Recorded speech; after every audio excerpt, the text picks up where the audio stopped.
Hey guys, this is Max here, hopefully with another great political video, and today we're going to take a look at this little fellow here, good old W, George W. Bush.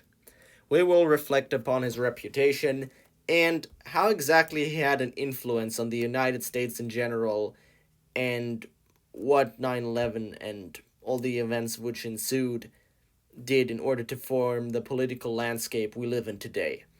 This is not going to be an exact history video, but I am going to point out how all what he did in his presidency, the Patriot Act, many of the domestic security laws, the Afghanistan war, the Iraq war, and everything else that he did influenced the political landscape of today. And I'm also going to unveil some of my personal biases in this video, so if you're looking for something controversial, that's just what you're supposed to be watching. Anyway, now, first things first, the Afghanistan war would have happened either way. It didn't matter at all which president was in office, it was going to happen. We got attacked, we punched back. That's very simple. And what even I believe the Afghanistan war was right.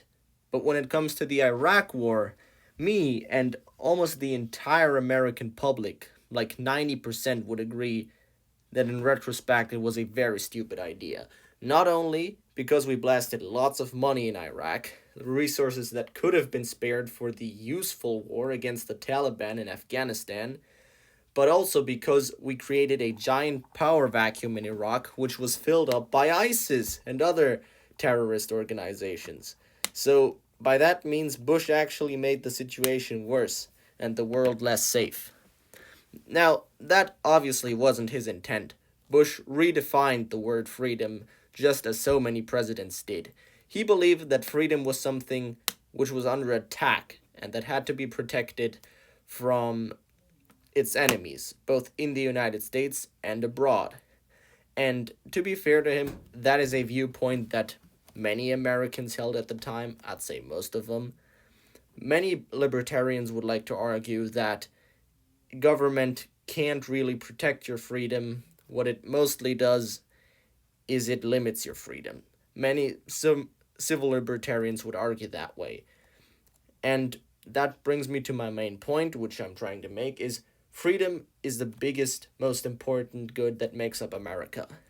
There are some different interpretations what freedom means. Bush had his, some other people have theirs, but that's what we should always keep in mind no matter what we do. Having that cleared out for now, what exactly did Bush do for today's political landscape? How did he influence us today? Well, as most of you will probably know, he wasn't the most popular guy when he left office. I believe at some point his approval rating was in the 20s. And when he came out, it was pretty sure that the Republican Party wouldn't cling on to his legacy. Dick Cheney, who wasn't very healthy, but he wasn't even considered at all for the nomination.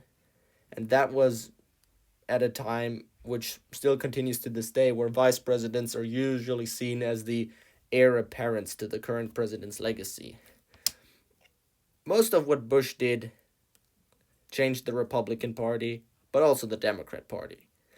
It went from a Republican Party that was the party of Reagan, that was the party of neoconservatives, that was the party that wanted the United States to interfere abroad, to a more populist, less interventionist Republican Party, simply because the Iraq War itself was so extremely unpopular that it brought many Americans to overthink their positions on foreign policy. So, I summed up lots of information so far, and I'd be really keen on knowing how you think about the presidency of George W. Bush.